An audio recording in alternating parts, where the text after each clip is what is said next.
Hello students, good morning. मैं आपकी science teacher Shweta ma'am. बच्चों, कार्बन एंड इट्स कंपाउंड, इसमें हम स्टडी कर रहे हैं क्या, एनसीईआरटी बुक रीडिंग। ओके, लेकिन फिर मैं वही बात आपको बोलूँगी कि सबसे पहले आप डिस्क्रिप्शन में जाइए। जब आप ये वीडियो देख रहे हैं तो इस वीडियो के नीचे जो डिस्क्रिप्शन बॉक्स है ना, उसमें आप जाइए और उसमें ऊपर ही जो लिंक है उस लिंक को क्लिक करिए। लिंक को क्लिक करते ही इस पूरे चैप्टर का एक्सप्लेनेशन जो कि मैंने खड़े होकर के बोर्ड पर बहुत ही अच्छी तरीके से समझाया है वो ओपन हो जाएगा। एक बार पहले उसको वहाँ पर देखिए, उसके बाद जब आप ये बुक रीडिंग यहाँ पर देखेंगे ना तो आपको वो बहुत ज़्यादा अच्छी तरीके से क्लियर होगा। ओके, तो उस चीज़ को पहले बच्चों समझना है। समझने के लिए आपको वहाँ जाना है, उसके बाद यहाँ पर भी मैं समझाते हुए और बुक रीडिंग करवाऊंगी। ठीक है, तो वो लिंक पर क्लिक करके वीडियो को देखना बिल्कुल भी मिस नहीं करना है। ओके, तो चलिए स्टार्ट करते हैं। देखिए, पिछले वीडियो में मैंने आपको यहाँ तक पढ़ा दिया था।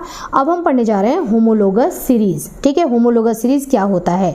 You have seen that carbon atoms can be linked together to form chain of varying length, है ना। ये चीज़ तो आपने देखा है कि कार्बन एक दूसरे के साथ जुड़ करके और एक बड़ा सा चेन बना सकता है। डिफरेंट वैरिंग का मतलब होता है वेरियस मतलब विभिन्न प्रकार के चेन बना सकता है।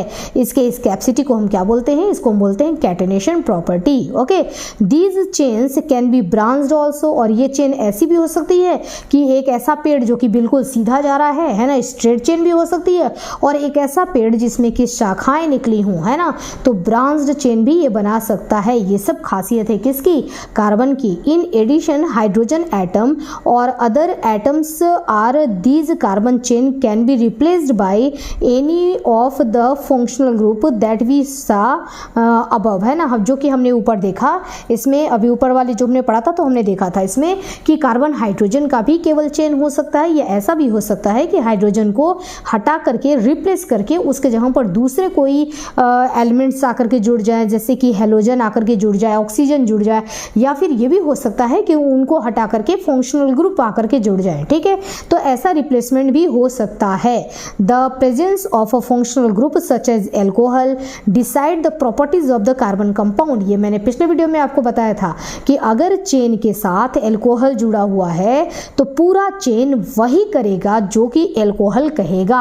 यानी कि ये ट्रेन के इंजन होते हैं, ये जिधर की तरफ ले जाएंगे चेन को, उस पूरे डिब्बे को उधर की तरफ ही जाना पड़ेगा। ठीक है, यानी कि जो फंक्शनल ग्रुप होते हैं ना, जैसे कि एल्कोहल लिया गया है यहाँ पर, फंक्शनल ग्रुप जो होते हैं वो पिक्चर के मूवी के हीरो होते हैं। ये कहते हैं कि हम जहाँ खड़े हो जाएंगे लाइन वहीं से शुरू होगी, और आप देखेंगे कि बिल्कुल यही होता है कि ये जहाँ खड़े हो जाते हैं लाइन वहीं से शुरू होती है, और यही डिसाइड करते हैं कि पूरे चेन का कैरेक्टर क्या होने वाला है, इसकी प्रॉपर्टीज क्या होने वाली है। Okay, regardless of the length of the carbon chain, है ना, कार्बन की चेन पर भी डिपेंड करता है। ठीक है, कि कार्बन की चेन कितनी बड़ी है, छोटी कार्बन की चेन है, बड़ी कार्बन की चेन है ना, उस हिसाब से प्रॉपर्टीज में भी कि ये प्रॉपर्टीज अपना कितना शो कर पाते हैं। मतलब एक एल्कोहल है तो अब ये अगर इंजन है, ट्रेन का इंजन है, तो इसके पीछे कितने डिब्बे लगे हुए हैं, है ना, तो उस हिसाब से इसकी अपनी स्पीड होगी। तो ये उसी तरीके से ये कैरेक्टर वह कितना अपने कैरेक्टर को अपना इफेक्ट दिखा पा रहा है, ये इस बात पर भी डिपेंड करता है कि कार्बन की चेन कितनी बड़ी है।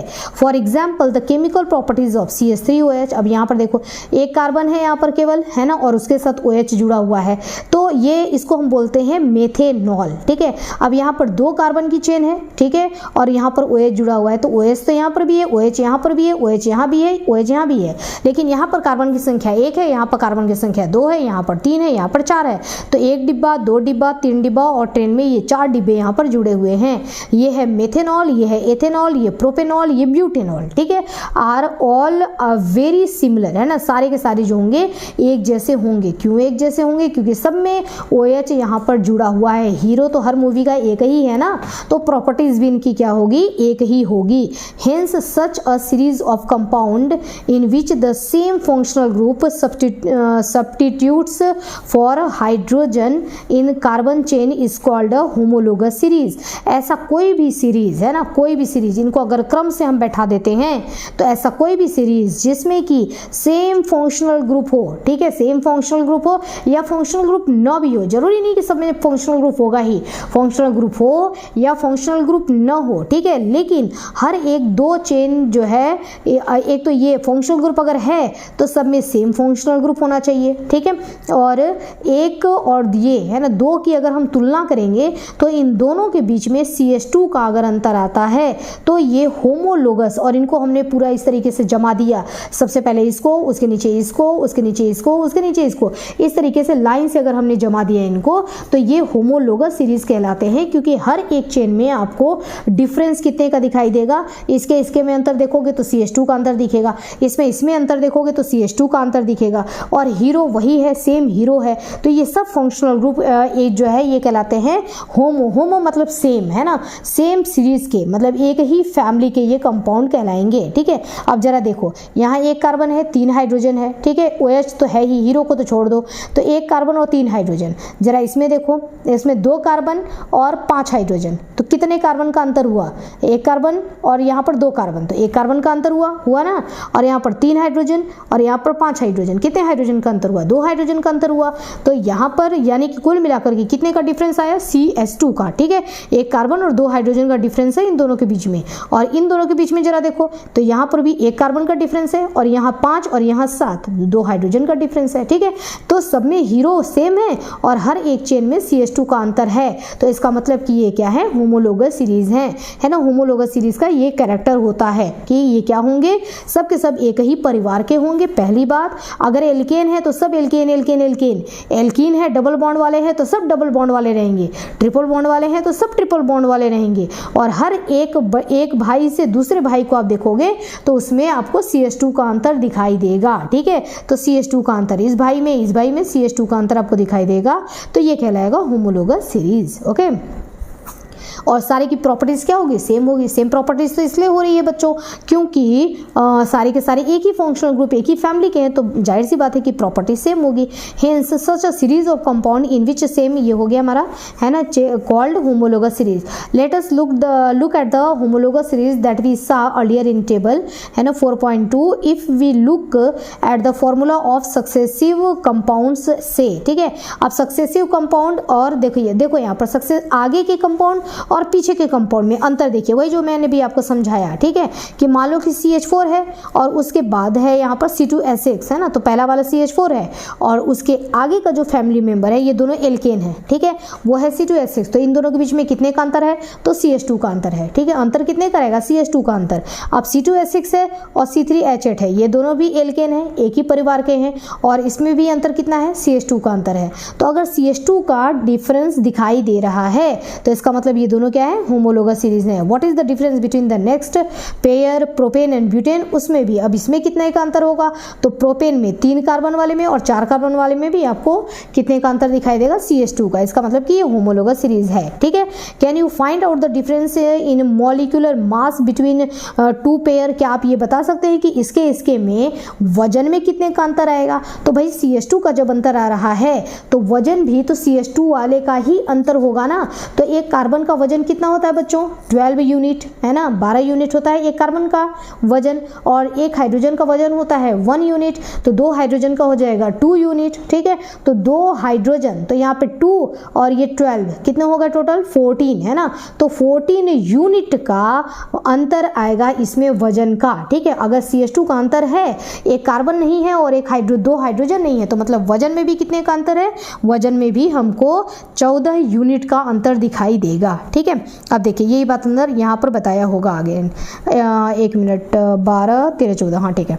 देखो अब can you find this molecular these pairs, the atomic mass of carbon is 12 unit, है ना, कार्बन का एटमिक मास होता है 12 unit and atomic mass of hydrogen is 1 unit, ठीक है। Similarly take the homologous series of the alkenes, मैंने बताया ना, चाहे एल्केन हो चाहे एल्कीन हो चाहे एल्काइन हो, एल्केन एन का मतलब होता है सिंगल बॉन्ड, एल्कीन इन का मतलब होता है डबल बॉन्ड, एल्काइन आइन का मतलब होता है ट्रिपल बॉन्ड, चाहे ये कोई भी हो CH2 का अंतर होना चाहिए, यानी कि उसमें अगर 14 यूनिट का अंतर हो रहा है और सब एक ही फैमिली से बिलोंग करते हैं, then it is called homologous series.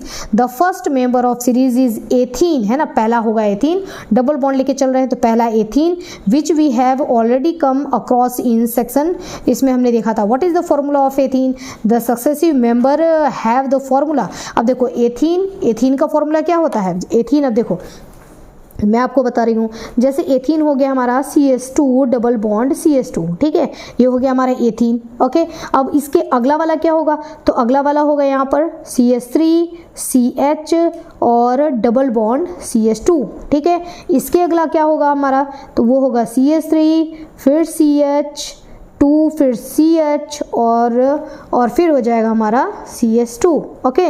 अब देखो डबल बॉन्ड CH2, है ना। अब देखो सब में डबल बॉन्ड पाया जा रहा है। अब डबल बॉन्ड कहाँ होगा, जरूरी नहीं है कि इसी लास्ट वाले पोजीशन पे भी हो, कहीं भी हो डबल बॉन्ड का होना, मतलब इसका मतलब कि एक ही फैमिली के हैं। और जरा इसमें आप अंतर देखो, तो इसमें कार्बन कितने हैं 2 और इसमें कार्बन कितने हैं 3, है ना, तो एक कार्बन का अंतर हो गया। हाइड्रोजन जरा देखो तो 3 4 5 और एक 6, और यहाँ पर हाइड्रोजन कितने हैं 4, तो दोनों में कितने का अंतर हो गया, एक कार्बन का और 2 हाइड्रोजन का, यानी कि दोनों क्या है, ये होमोलोगस सीरीज है, ठीक है। और इसमें भी वही, और अगर हम वजन की बात करें तो इसको तोलेंगे तो कितने का अंतर आएगा, तो वजन में इसके तौल में 14 यूनिट का अंतर आएगा, ठीक है। तो ये एल्कीन का होमोलोगस सीरीज है और सबका एग्जाम्पल मैंने बच्चों एक्सप्लेन किया है वीडियो में, वहां पर आप जरूर देखिए। Do this also differ by a CH2, है ना, ये भी क्या है CH2 से, इनमें भी अंतर है CH2, ठीक है, एक CH2 यूनिट का। Do you see any relation between the number of carbon and hydrogen atoms, एक minute, hydrogen atoms in these compounds? The general formula of alkenes can be written as CnH2n, है ना, जो general formula होता है alkene का CnH2n होता है, जहां पर n जो होती है वो कार्बन की संख्या होती है, ठीक है। Can you similarly generate the general formula for alkenes and alkynes, क्या इनका आप जनरल फॉर्मूला भी बना सकते हैं, बिल्कुल बना सकते हैं। एल्केन्स कह रहा है ना, एल्केन्स का, तो बेटा एल्केन का फॉर्मूला देखो क्या होता है, ये होता है CN, ठीक है, CnH2n और +2, ये एल्केन का फॉर्मूला हो गया, मतलब सिंगल बॉन्ड वाले का, ठीक है। उसके बाद CnH2n, ये हो गया डबल बॉन्ड वाले का एल्कीन का फॉर्मूला CnH2n-2, ठीक है, ये हो गया ट्रिपल बॉन्ड यानी कि एल्काइन का फॉर्मूला, ओके। तो ये एल्केन का फॉर्मूला है, एल्कीन का फॉर्मूला और एल्काइन का फॉर्मूला बना सकते हैं, बिल्कुल बना सकते हैं, मैंने सब पढ़ाया है ना। As the molecular mass increases in any homologous series, gradation in physical property is seen, है ना। अगर मॉलिक्यूलर मास बढ़ता जाता है, यानी कि कार्बन का चेन अगर बड़ा होता जाता है, तो आपको प्रॉपर्टीज में फर्क दिखाई देगा, ठीक है। जैसे बताया मैंने आपको कि डिब्बा, भाई अगर बहुत सारे आप ट्रेन में डिब्बे लगा दो तो एक इंजन कितना खींच पाएगा, है ना, तो उसमें क्या होगा कि अंतर आपको दिखाई देगा। This is because the melting and boiling point increase, क्योंकि मेल्टिंग और बॉइलिंग पॉइंट जो है वो बढ़ जाएगा विद इंक्रीजिंग मॉलिक्यूलर मास, क्योंकि आपने डिब्बे बहुत सारे बढ़ा दिए तो बहुत सारे बॉन्ड बन गए, ठीक है। तो कार्बन के अगर चेन लंबी हो जाती है तो यहाँ पर कैरेक्टर में प्रॉपर्टीज में अंतर आता है। Other physical properties suggest solubility, और दूसरे फिजिकल प्रॉपर्टी जैसे सॉल्युबिलिटी मतलब घुल जाना, पानी में घुल जाना या पेट्रोल में घुल जाना, है ना, in a particular solvent also show similar gradation, है ना, उसमें भी वही प्रॉपर्टीज में वैसे ही अंतर आएगा, मतलब छोटा है तो वो जल्दी घुल जा रहा है, और जितना डब्बा बड़ा होता जाएगा यानी कि चेन अगर बड़ी होती जाएगी तो उनके प्रॉपर्टीज में आपको अंतर दिखाई देगा। बट केमिकल प्रॉपर्टीज, लेकिन अगर हम केमिकल प्रॉपर्टीज देखें तो रिएक्शन तो ये बिल्कुल वैसे के वैसे ही करते हैं, which are determined solved by the functional group. ये डिपेंड करता है फंक्शनल ग्रुप के ऊपर कि चेन कितनी बड़ी हो, चेन से कोई फर्क नहीं पड़ने वाला है। अगर उसमें फंक्शनल ग्रुप OH है, सब में अगर फंक्शनल ग्रुप OH है तो प्रॉपर्टीज ये जो है केमिकल प्रॉपर्टीज मतलब रिएक्शन करने की कैपेसिटी सब में बराबर होगी, ठीक है। Remain similar in the homologous series, ये जो है बरकरार रहेगा, ठीक है। ये होमोलोगस सीरीज में बिल्कुल केमिकल प्रॉपर्टीज वैसे ही रहेगा, ठीक है, यानी कि इनकी केमिकल प्रॉपर्टीज प्रॉपर्टीज चेंज नहीं होती है क्योंकि इनका फंक्शनल ग्रुप चेंज नहीं हो रहा है। ओके, एक ही फैमिली के सब हैं। अब दिया है यहाँ पर एक्टिविटीज़ 4.2। पहले मैं आपको होमवर्क देना चाहूँगी कि आप इसको सॉल्व करिए, है ना। अगर सॉल्व हो जाता है तो आप मुझे बताइए, ठीक है, कि मैंने फर्स्ट वाला तो सॉल्व कर लिया, सेकेंड वाला कर लिया, थर्ड वाला कर लिया, फोर्थ वाला कर लिया, और इसमें से कौन से में आपको डाउट आता है। अगर जिसमें डाउट आ रहा है आप कमेंट में बताइए कि मुझे सेकंड वाला समझ में नहीं आया या फोर्थ वाला समझ में नहीं आया, ठीक है। तो एक बार आप पहले ट्राई करो, उसके बाद फिर मैं आपको समझाऊंगी नेक्स्ट वीडियो में, ठीक है बच्चों। और देखो उसके बाद स्टार्ट हो जाएगा हमारा नोमेनक्लेचर कि कार्बन के कंपाउंड का नाम हम कैसे लिखते हैं, वो चीज़ हम पढ़ेंगे नेक्स्ट वीडियो में। ओके, तो अभी के लिए इतना ही, स्टडी करते रहिए। ओके बच्चों, हैव अ नाइस डे।